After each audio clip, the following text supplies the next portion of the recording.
Now, we've talked before about the way that America lags behind countries like Australia when it comes to smoking or smoking cessation.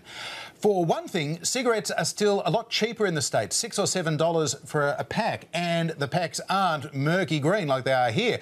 But what if you could reduce the main reason why many people still can't quit, the nicotine itself? That's exactly what America's Food and Drug Administration wants to do. The FDA now has a plan to cut nicotine levels to such low levels you simply can't get hooked on them anymore. And I don't mind saying I did not expect this from the Trump administration. No. But look, if they actually pull this off, it would be huge. 38 million adults still smoke. That's 15% of the adult population. And 68% of them want to quit, which would be a great idea because smoking still causes 480,000 deaths a year. That is 18% of all deaths, still the biggest avoidable cause of death in America. Smokers live 10 years less than non-smokers, and for every smoker that dies, 30 live with smoking-related illnesses, costing the taxpayer $170 billion a year in direct healthcare expenses. Fixing that would be an incredible legacy. It certainly would. Well, for more, joining us from Washington is one of America's leading anti-smoking campaigners, Matt Myers. He's president of the Campaign for Tobacco-Free Kids and has been at the forefront of legal battles with big tobacco since the early 1980s. Mr. Myers, welcome to Planet America. My pleasure. Can you actually reduce a tobacco cigarette down to non-addictive levels of nicotine? Is it scientifically doable? Technologically, it's easy. The tobacco industry has known how to do it for over 20 years. In fact, Philip Morris introduced a low nicotine product in the United States more than 20 years ago. So this is one of those changes that is easy to do. The issue is that the tobacco industry has never wanted to do it. Purely because consumers haven't wanted to buy those low nicotine cigarettes because they don't get the same satisfaction? The tobacco industry is in the addiction business. It knows that if it provides a high enough level of nicotine to a young person who's just experimenting, it has a consumer for life. That's why it's never done it. It is selling nicotine as its package. The cigarette just is an add-on. So are you saying, Matt, that if they wanted to, they could bring these cigarettes out tomorrow?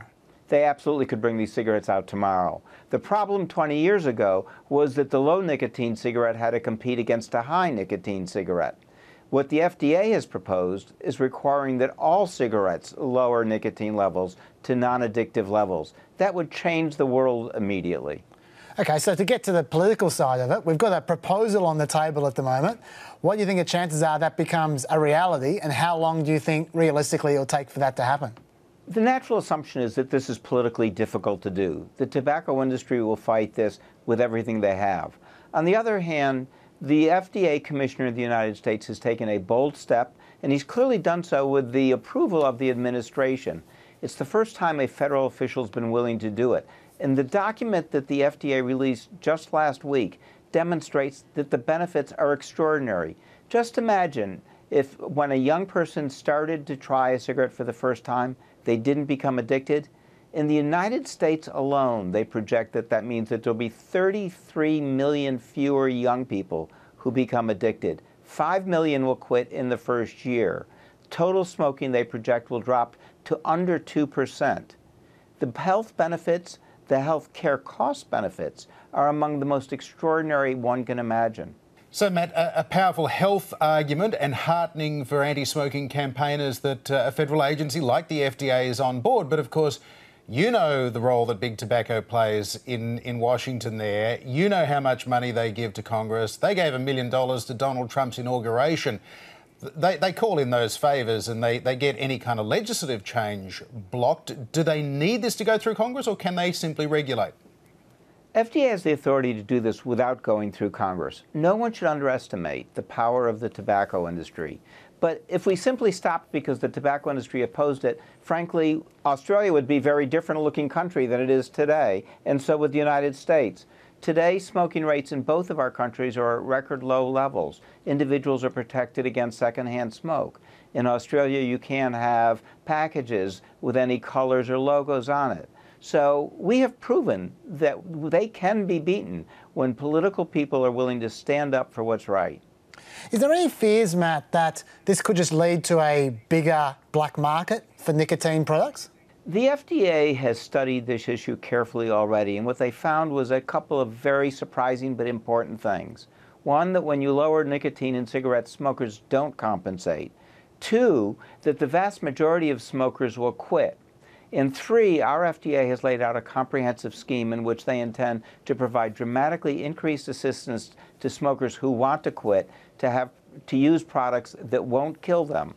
So when looked at in a broad approach, FDA has concluded, and I think wisely, that this can be done without any of the untoward consequences that we know the tobacco industry will threaten. Matt, we're talking 500,000 lives potentially saved per year here. That's 10 times the opioid problem. Why do you think this isn't a bigger news story? Well, I think that the proposal is a big news story. What has kept people from talking about it even more is the same skepticism that you've discussed. Does anybody believe that the tobacco industry will let this happen? What I believe is that this has such an enormous potential that it's worth fighting for. Matt Myers, thanks for your time. Thank you for having me.